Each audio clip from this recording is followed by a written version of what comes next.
Good morning. Happy Christmas Eve.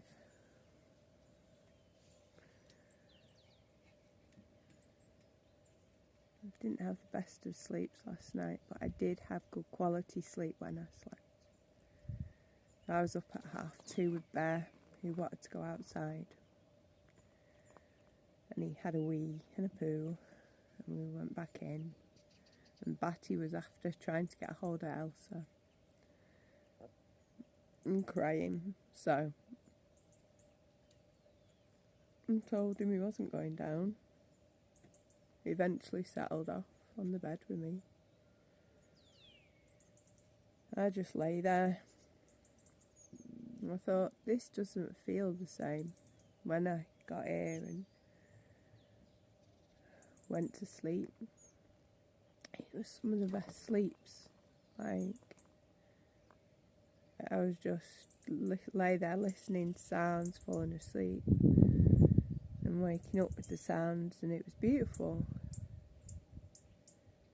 And there's something partially about the little house, the little bear cave here, that blocks out some noise, a bit like a house would, you know.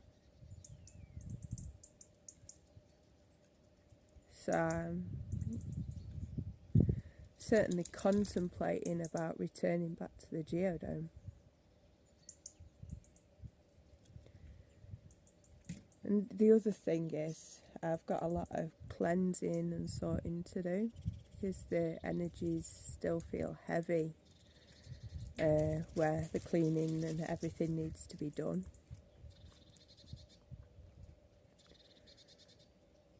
And I felt uneasy and tense because of what's happened. And I feel kind of violated. It's like the land is I know we're all one, but I feel so connected to the land here that I feel like it's a extension of my body, or my body's an extension of the land, actually. And despite saying things to them, I never went and double checked their work or went and checked what they'd done to make sure they'd tidy up the mess or whatever. You know, never checked in on the geodome. I just had that trust that they said it was done, you know. So I'd gone and told a friend that after they'd gone, and I wasn't thinking, that they could come here if they wanted to and stay and have the geodome. And now I'm realising that you can't expect a person to sleep in there right now. Like, in the geodome, we shouldn't have shoes on because there's a big giant rug. Only the big giant rug's covered in mud and dirt and stuff. It's like the geodome has its own brush and dustpan and brush, but the brush had appeared outside in the wet, and the dustpan and brush was just as mucky as the floor is. And the extra special rug brush was, where did I find it now? It was on the floor somewhere. So the geodome hadn't been taken care of, and you can't expect someone to go in there. It all needs cleaning and that. And I aired it yesterday. It still needs more work. So hopefully David will be able to come today and we'll be able to shift some stuff out of there. Kettle's boiling. You can come with me. so I'm going to go. I've not had my cup of tea today.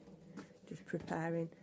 So I've received a message as well saying, would you like to go somewhere else Christmas Day and get a shower and cook with them and hang out? And I'm like, yeah, I really would. I'm also like, I don't want to leave this place. I don't feel like I can leave here while I'm feeling like this, because I need to return the balance first before I do. So as much as I'd really love to go and hang out with a friend, meet their other friend, cook with them and do all those fun things, I've declined, and I'm going to be here with my dogs. And David, the wonderful David, should be joining us.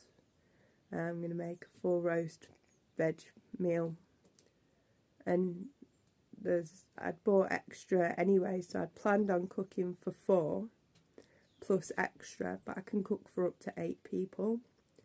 So if anyone would like to join us for an off-grid roast vegetable Christmas dinner, including sage and onion stuffing, then please, it's pretty much vegan friendly. I'll be using olive oil and things, but I can always cook yours separate if you don't agree with the local natural honey that I've sourced, which is from this area. Not a problem, just let me know. But if you'd like to join us tomorrow for a meal and just being present one another, then you're more than welcome. That's adults and children alike. The only thing is, because Elsa's in heat, I ask that if you bring a dog, then please make sure that it's had its op, because it wouldn't be fair on Elsa to have to put her away somewhere where she can't just be with everyone else. And that's about it, really. I think I'm gonna go, and I know I've not really started the day in the most cheery way, and that's okay. I've had a little walk with the dogs up and down the land. Bear's been to the loo. The chickens are out playing. I've given them, you see, Bear knocked over the little tub of tomatoes last night. They were all over the floor, and I can't wash them properly, and I've only got 1 bottle of water until I go out and get some, which needs to happen at some point today. So yeah, I've given a few tomatoes, 3 tomatoes to the chickens, who are very happy and excited that they have little red blobs to play with, and pecking at them and having a little red blob chase on the floor of the little pen. So they're incredibly happy today, and it's going to be interesting because I want to work out a way of making the dogs Christmas dinner. I've not worked one out yet, but I know they've been eating pretty much what I eat as well, mixed with what they eat, so Elsa will eat it. So it's going to be interesting to see what happens there. Anyway, I shall disappear, go and get my cup of tea, and look forward to David's arrival. Have a blessed day. Hey, well, we're about to lose light, so it's the end of the day, or nearly the end of the day. We should have a visitor arriving pretty soon. I'm really looking forward to seeing. I've not seen in a little while because he's been out of the country. It's been an interesting day, should we say that?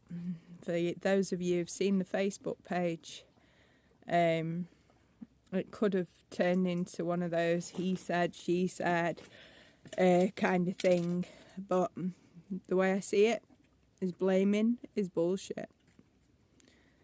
Now, saying something that's a fact, that's factual, is one thing.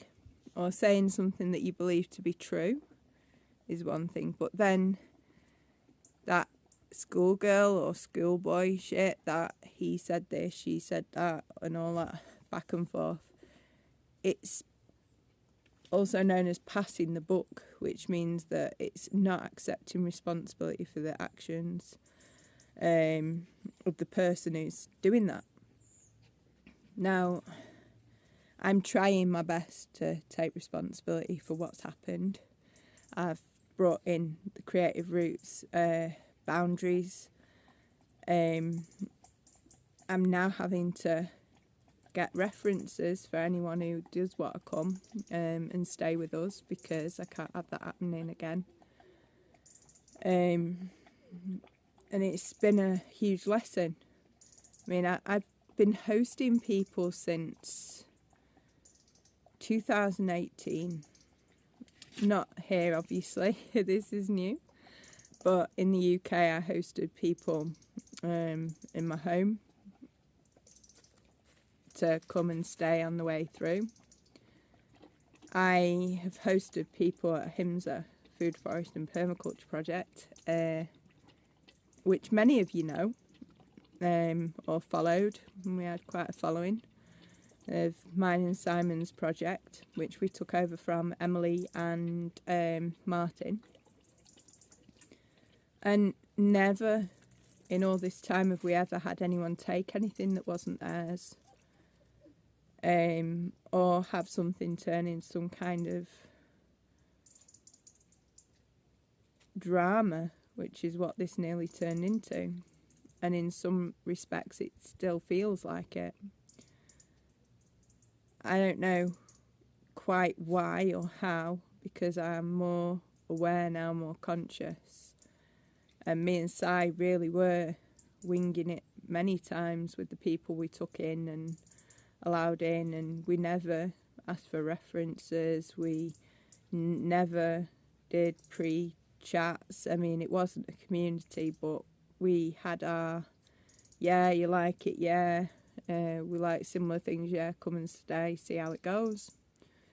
And that was how me and Si did it, and we'd sit and we'd discuss stuff, and we'd say, what do you think, and how should we go about this, and do you agree with this? So we worked as a team in that respect. In that respect, we did communicate and work as a team. And we came to decisions together. And we only ever had to ask someone to leave twice in that time. Once was due to violence. It was a guy who was being violent with his girlfriend. Luckily they lived separate vans, and I had to ask him to leave. I said, you're not staying, you've got 24 hours to get the fuck out of here. And like I said to her, look, you can stay if you want, or you can go. What you do is your choice, your responsibility, you're responsible for yourself. I said, but he's been asked to leave, do what you want. You're welcome to stay, welcome to go, but that's it, you know. And that's the only time we've asked someone to leave properly. Everyone else came and went pretty much of their own accord. We never had an issue, nothing ever went. We've had families, we've had single people, we've had many families come at the same time, and it was never really a problem. The only issues we had was our communication between each other, like trying to sort things out. But yeah, it's never been a thing. So for this to occur, and so early on, I'm really grateful. I didn't see it coming, but I'm glad in a way that it has, because although it's hard work doing all this cleaning and stuff, it's certainly took a lot of reflection and brought a lot of gifts. As for how things came out on Facebook because I'd not named the person or brought attention to who they are. And technically, because it's a false name they use on Facebook, it's not going to, come back to them as such through that name that I know of. But what I can say is it could have been, and wasn't thankfully, a massive blaming thing where he said this, she said that, and no one took responsibility. This is why we've got the co-commitments, because people are supposed to take responsibility for themselves. They're supposed to speak the truth. They're supposed to, if they find it difficult, say, I find it difficult to speak my truth. And it's the place of myself and other people to try and make it so that people can speak their truth and make them feel comfortable and praise them when they manage it, because it's really, really hard thing to do. I've been there. I used to not dare speak my truth at all. And when I first started it, I was trying to speak my truth. I'd just either not say, or I'd just blurt it out in the most probably offensive, abrupt manner with very little, well, a lot of thinking, but not very mindfully. I used to get myself in some right bothers and get myself in some right states, and my anxiety used to be through the roof. So from my personal experience, I know that it can be really difficult. So yeah, I want to be able to provide a safe space where people can say stuff. People are responsible for their own hours, because this is volunteer work. This is working together as part of a community. This isn't a dictatorship. This isn't like a 9 till 5 job. These are the jobs that need doing. Is there anything that anyone's good at? Would anyone like to do anything? What are you into? How can I support you in your journey to do what you want to do and achieve what you want to achieve in life? That's what it's about. It's not about anything other than that. So if you choose to do something, then that's your choice, isn't it? You take responsibility for your choices. If you don't like it, then you need to sit with yourself and think, well, I don't really like that. You're going to resent someone for your choices that you make. How can you take responsibility for that? There's a whole lot of things I had to learn to let go of, because it wasn't my responsibility, trying to take responsibility for things that weren't mine, judging people, judging myself. And we can be our own worst critics, when it comes to self-love, self-care and supporting yourself through things. Core blind, we can be really, really harsh on ourselves. And it's so it's getting there, and it's all part of the journey to love ourselves, embrace ourselves and grow and evolve as human beings. So yeah, I'm glad that, as much as I prefer anything to have been done off Facebook, out of the way of people, so people can't see, but it was all right. This person has given their side of the story, or what they believe to be true. And I've been able to say, well, actually, this is what I believe to be true. Now, what's real and what's true and what's truth is never fully what one person says. It's not what I say. It's, not what another person say. I'm talking about what's true to me and what I'm experiencing and coming from my perspective. That person's coming from their perspective and what they believe to be real and true. And somewhere in there's truth. So somewhere in there, they went from saying that they were long-term members, hopefully. They wanted to build tiny houses. They were agreed with the co-commitments. And they were ready to move on. Bear, what are you doing? What are you doing, Bear? Precious boy. Hey, settle down now. Come on, and we'll hang out in a minute. No? Good boy. Good boy, Mr. Bear. Good boy. There you go. So yeah, it's about making a conscious decision, taking responsibility for your actions, and just as it says on the tin, you're expected to do 20 hours. It's a bit of a funny thing as well when you've got a kid, because like doing 20 hours when you've got a kid is interesting, because don't forget, I'm now paying for double. So I'm paying more laundry and I'm paying for more food because I have agreed to allow a child here. Now, if that child's not going to do anything, then I'm technically paying double and providing more than what I would for a normal, a normal one adult stay.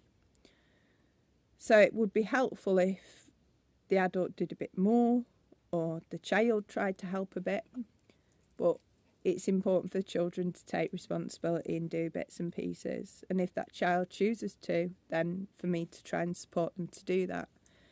So I really enjoyed the lad staying.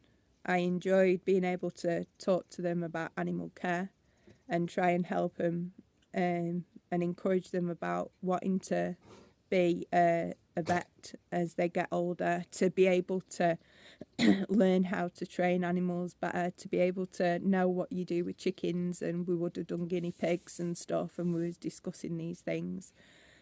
And I enjoyed spending time with him. I enjoyed helping him learn to cook and watching him cook veg and describing different veg and exploring different tastes and discussing meals and stuff like that. I enjoyed that. I enjoy having someone that wants to know, that wants to learn, that wants to listen.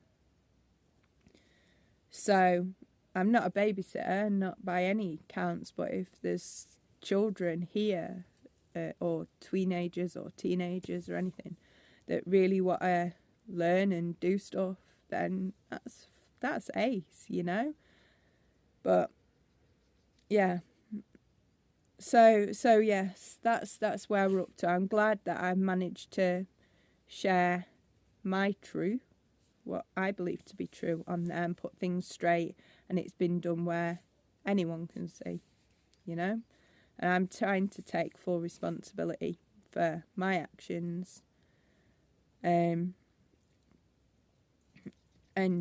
make things clear. But I've never up to date, and now I'll have to change as we do. But I've never had to explain rules and regulations and things in such depth before. And I'm going to have to turn into one of those people that are insistent on meetings and sitting people down and saying stuff. And I'd only had to do that once and quietly. So the lad didn't hear while we discussed something. I can't remember what it was. There was a lot going on that we was doing. So yeah, that's where we're leaving it with that, and we'll see what happens. And I have stripped the place, the TP, and done stuff with David today. I have not found the cups. I have still not found the cups. They are not, to my knowledge, they are not here. They are not in the TP. They are not in the geodome. They're not in any of the laundry that I've took today. They're not in any of the laundry waiting to be washed. They're not in any of the stuff that I washed up. I suppose I've not checked the chest freezer in case it's in the food store. I don't know why that would happen, but I will check. But yeah, that's where we're at. As you can see, we're losing light. What else can I say about today? The laundrette was awesome. It was weird because I left Bear here in his pen And it was the first time he'd been on his own, and he's been really good. And I left Elsa here because she's in heat and she needs to be done, but it wasn't fair to get her done as yet, because she's not got the weight on. So it's waiting to sort that out. So Batty's going excitedly after Elsa, which is, it must be driving her mad. So I'm trying to keep them separate when I can. So Elsa stayed in the tiny house, and to my knowledge she didn't get upset. She knows it's a safe space. She snuggles in on the bed, and she's not made a mess or anything. She's not destroyed anything. I'm really grateful that she can be in there for a few hours. I managed to get a few bits of food and a basket to put the fruit and veg in, because it was going mouldy in the big tub. I don't know why or how, but it did. So I've now got a solution for that. At €8.50 for a veg basket on wheels. So I don't know whether I'll use the wheels, but yeah, I have got that to do now. And I got a coconut hot chocolate, which was amazing, while I was in Castelo. So that was what we did. Me and David put the bathroom cabinet together. I sorted out the seeds box. Bear, settle down. There's a good boy. Good boy. Good boy, Bear. I sorted out the what did I sort out now? Put the washing in the car. I'd done 2 loads to the bin, and sorting out the old bits of stuff that didn't get taken to the bin. What else did we do today? Take your head out of that fence. Right, I best go, and I'll good boy. Much better. Much better. Seriously, having a bear, and he wants to come out, but he'll do one. What else did we do? What did we do today, Mr. Bear? He's barking now. I really should go, but we've had a productive day anyway. I'm looking forward to tomorrow with David. Shame it won't be hanging out with Chris and his mate, but hopefully I'll be seeing him shortly. And yeah, it's going to be interesting, but it's all part of growing an evolution. The evolution of Creative Rootz, isn't it, Mr. Bear? The evolution. What are you doing? Stop that. Come on, we'll go and play. Right, anyway, best go. Lots of love. What do we say to the people, Mr. Bear? We say, can you please subscribe to the channel? Hit the notification bell if you want to keep up to date. And other than that, we love you very much, and we look forward to seeing you very soon. Catch you tomorrow for a special Christmas broadcast.